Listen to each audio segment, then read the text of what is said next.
오늘 말씀은 사무엘상 23장 15절에서 29절까지 말씀입니다. 다윗이 사울이 자기의 생명을 빼앗으려고 나온 것을 보았으므로 그가 광야 수풀에 있었더니 사울의 아들 요나단이 일어나 수풀에 들어가서 다윗에게 이르러 그에게 하나님을 힘있게 의지하게 하였는데 곧 요나단이 그에게 이르기를 두려워하지 말라. 내 아버지 사울의 손이 내게 미치지 못할 것이요 너는 이스라엘 왕이 되고 나는 내 다음이 될 것을 내 아버지 사울도 안다 하니라. 두 사람이 여호와 앞에서 언약하고 다윗은 수풀에 머물고 요나단은 자기 집으로 돌아가니라.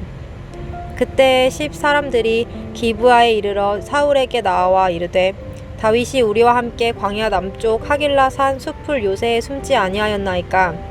그러하온즉 왕은 내려오시기를 원하시는 대로 내려오소서. 그를 왕의 손에 넘길 것이 우리의 의무이니이다 하니 사울이 이르되 너희가 나를 긍휼히 여겼으니 여호와께 복 받기를 원하노라. 어떤 사람이 내게 말하기를 그는 심히 지혜롭게 행동한다 하나니 너희는 가서 더 자세히 살펴서 그가 어디에 숨었으며 누가 거기서 그를 보았는지 알아보고 그가 숨어있는 모든 곳을 정탐하고 실상을 내게 보고하라. 내가 너희와 함께 가리니 그가 이 땅에 있으면 유다 몇천 명 중에서라도 그를 찾아내리라 하더라. 그들이 일어나 사울보다 먼저 시브로 가니라.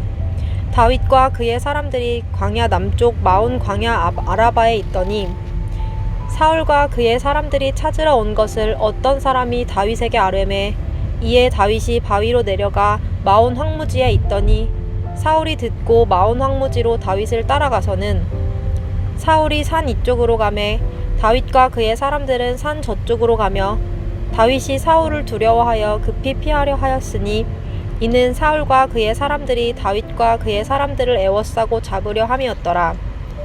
전령이 사울에게 와서 이르되 급히 오소서. 블레셋 사람들이 땅을 침노하나이다.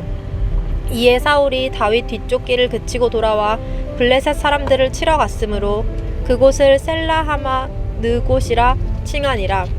다윗이 거기서 올라가서 엔게디 요새에 머무니라. 네, 오늘 우리가 함께 나눌 말씀은 사무엘상 23장 15절에서 29절까지의 말씀입니다. 사울을 보면요, 다윗을 찾기 위해서 정말 모든 것을 건 사람처럼 보입니다. 매일매일 사람들을 동원해서 다윗을 찾아다닙니다. 다윗 입장에서 보면 굉장히 지치고 또 두려울 수밖에 없는 그런 상황이 계속되고 있는 것이죠. 왕인 사울이 자신을 찾아서 죽이기 위해서 매일매일 움직이고 있다는 것이 그에게 큰 두려움을 가져다 주었을 것입니다. 그런데 그런 상황 속에서 사울의 아들 요나단이 다윗을 찾아옵니다. 요나단이 다윗을 찾아온 이유는 놀랍게 다윗을 격려하기 위해서입니다.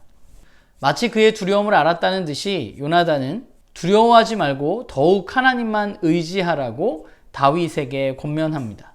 그러면서 말하죠. 절대 다윗 네가 아버지 사울의 손에 죽지 않을 것이라고 말합니다. 왜냐하면 다윗은 이스라엘 왕이 될 것이기 때문입니다. 그리고 요나단 자신은 그 뒤에서 다윗을 돕겠다고 말합니다. 이 요나단의 격려가 다윗에게 어떠했을까라는 생각을 해보게 됩니다. 그의 격려는 다윗으로 하여금 다시 한번 자신의 사명을 기억하면서 이 길을 걸어갈 수 있도록 힘을 낼 수 있도록 하는 그런 계기가 되었을 것입니다. 그런데 이런 요나단 말고 다른 한편에서는 다윗을 사울에게 넘겨주기 위해서 10사람들이 고발을 하죠. 밀고를 합니다. 본문을 보면 그 10사람들의 밀고에 사울이 굉장히 조심스럽고 꼼꼼하게 살피는 모습을 볼 수 있어요. 아마 사울왕 입장에서는 그 일라 사건 이후에 다윗을 잡기 위해서 굉장히 신중을 기하는 모습을 오늘 우리는 본문 가운데서 만나게 됩니다. 그리고 결국 사울은 정말로 다윗을 잡을 절호의 찬스를 잡게 되었습니다. 이제 곧 다윗이 잡힐 것 같은 그런 상황입니다. 그런데 그때 전령을 통해서 블레셋 사람들이 이스라엘을 침략했다는 소식을 전해 듣게 되고 사울은 다윗을 쫓는 것을 멈추고 회군하게 됩니다. 다윗의 입장에서 사실 오늘 본문은 다윗이 어땠는지에 대해서는 이야기하지 않습니다. 그냥 그 상황들을 이야기하고 있는데요. 다윗의 입장에서 이 모든 상황들이 어떻게 받아들여졌을까라는 생각을 해보게 돼요. 누군가에게는 격려를 받고 누군가에게는 배신을 당하고 그리고 누군가는 자신을 죽이기 위해서 계속해서 쫓아옵니다. 상황은 변한 것이 하나도 없습니다.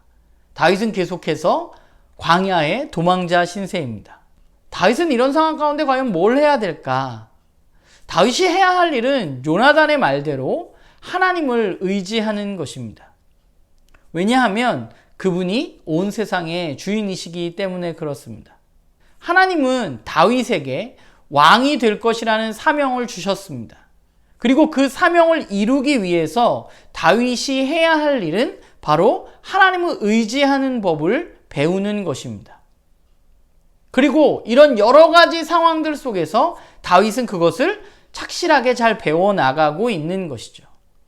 사명이 주어졌다고 해서 그 일이 술술술 풀리는 것이 아니라 여러 가지 상황들이 따라오게 됩니다. 그리고 주변에 여러 사람들이 존재합니다. 그 상황과 사람들을 바라보면서 우리는 하나님을 의지하는 것을 놓쳐서도 안 되고 하나님을 평가해서도 안 됩니다. 하나님은 우리가 평가할 대상이 아니라 우리가 의지할 대상이라는 사실을 우리는 잊어서는 안 되는 것이죠. 다윗의 삶을 보면서 우리의 인생을 좀 돌아보면요. 우리의 인생은 그야말로 마음대로 되지 않는 것이 인생입니다. 내가 생각한 대로 되지 않습니다. 그리고 여러 가지 일들이 우리의 삶 가운데는 나타납니다. 하루는 좋은 일이 있다가 하루는 안 좋은 일이 있기도 합니다. 누군가는 나를 믿어주고 격려하지만 또 누군가는 나를 모함하고 나를 끌어내리려고 합니다. 그래서 우리는 그 상황들과 사람들 때문에 어느 순간 굉장히 희망차다가도 또 어느 순간 좌절하게 되는 것이죠. 그래서 그러다 보니까 우리는 그런 눈으로 하나님을 바라보다 보니까 우리는 어떤 일에 대해서는 하나님 앞에 감사하고 어떤 일에 대해서는 하나님을 원망하고 또 하나님 계시지 않는 것처럼 생각하기도 합니다. 그런데 우리가 그렇게 반응하는 이유가 뭐냐면요. 우리의 눈에 보이는 것들만 쫓아서 우리가 살아가기 때문입니다. 누군가의 격려가 큰 힘이 되지만 그게 우리의 인생의 다는 아닙니다. 누군가의 격려를 통해서 우리가 해야 할 일은 하나님을 더욱더 바라보는 것입니다. 그분께 가까이 나아가는 것입니다. 또 누군가의 모함과 배신이 우리를 매우 힘들게 합니다. 죽고 싶을 때도 있습니다. 그러나 그때 우리가 해야 할 일은 그 상황을 가지고 마찬가지로 하나님께 나아가는 것입니다. 그것이 신앙인으로 우리가 이 땅 가운데 살아가는 지혜입니다. 일희일비라는 말이 있잖아요. 그게 저는 우리들에게 필요하다고 생각해요. 우리가 어떤 것에 굉장히 즐겁고 어떤 것에 굉장히 슬프고 일 하나하나에 왔다 갔다 하는 사람들이 아니라 우리는 그 여러 가지 상황들을 우리의 인생에서 계속해서 맛보게 될 텐데 우리가 그때 해야 할 일은 진짜 이 세상의 주인이신 하나님을 바라보고 그분께로 더 가까이 가야 한다는 거예요. 우리를 응원하는 사람들을 통해서도 우리는 하나님께로 가야 하고 우리를 비난하는 사람들을 통해서도 하나님께 가야 하고 우리의 일이 잘 풀리는 것 같을 때도 하나님께 가야 하고 우리의 일이 잘 풀리지 않을 때에도 우리는 하나님께 가야만 하는 것이죠. 그게 바로 우리들이 걸어가야 할 길입니다. 우리의 인생 가운데 희망찬 일만 계속 있을 수는 없습니다. 좋은 일만 계속 있을 수는 없어요. 우리가 그것을 기억한다면 우리는 어떠한 상황 가운데서건 이 세상의 주인이신 그 하나님을 인정하고 그분을 바라보고 그분께 가까이 가는 것, 그것이 바로 우리가 해야 할 일임을 잊지 않고 우리 모두가 어떤 상황과 어떤 일 또 어떤 사람들이 있더라도 우리의 인생 가운데 그분께로 조금씩 가까이 나아가는 그런 우리 모두가 되기를 간절히 소망합니다.